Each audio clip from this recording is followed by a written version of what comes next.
నమస్తే పబ్లిక్ ఎటుర్రు ముందుగాల అందరికీ శరణార్థులు. ఇవాళ తెలంగాణలో ముచ్చట్లేందో ఉపాలు అరుచుకొనిద్దాం బరి. హైదరాబాద్ రియల్ ఎస్టేట్ రంగానికి పెట్టుబడులకు తాము అండగా ఉంటామని చెప్పిండు సీఎం రేవంత్ రెడ్డి. పెట్టుబడులకు భరోసా కూడా ఇచ్చిండు. తమ సర్కార్ రియల్ ఎస్టేట్ రంగానికి మొదటి ప్రాధాన్యం ఇస్తాందని చెప్పిండు.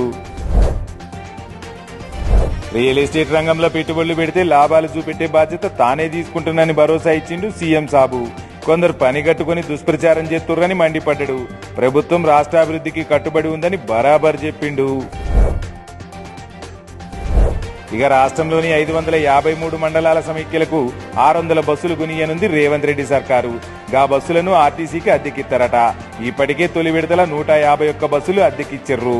దసరా నాటికి మిగతాయి కూడా ఇయ్యనున్నారట.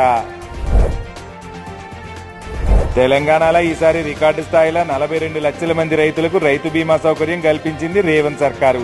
గతంలో ఎన్నడూ లేని రీతిలో ఈసారి 1,96,000 మంది కొత్తగా ఈ జాబితాలో చేరిర్రట.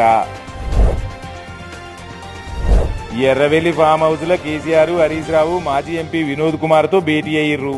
పీసీ ఘోష్ కమిషన్ నివేదికపై ఈ భేటీ జరిగిందని బయటకి చెబుతున్న కవిత అమెరికా టూరు, కేటీఆర్ అలకపై చర్చ జరిగిందని బీఆర్ఎస్ వర్గాలు గుసగుసలాడుకుంటున్నాయట. ఇక రాష్ట్రంలో భూ ఆక్రమణలు, నకిలీ రిజిస్ట్రేషన్లను కట్టడి చేసేందుకు సర్కారు భూదారును ప్రవేశపెట్టింది. తొలి విడతల పైలట్ గ్రామాల్లో అమలు చేయనున్నారు. భూమికి సంబంధించిన సమగ్ర సమాచారం అందులో ఉంటదట. ఇయాల్టి తెలంగాణలో ముచ్చట్లు. మరిన్ని ముచ్చట్లతో మళ్ళా రేపు కలుసుకుందాం. గందాక ఉంటా మరి. Tata, bye bye.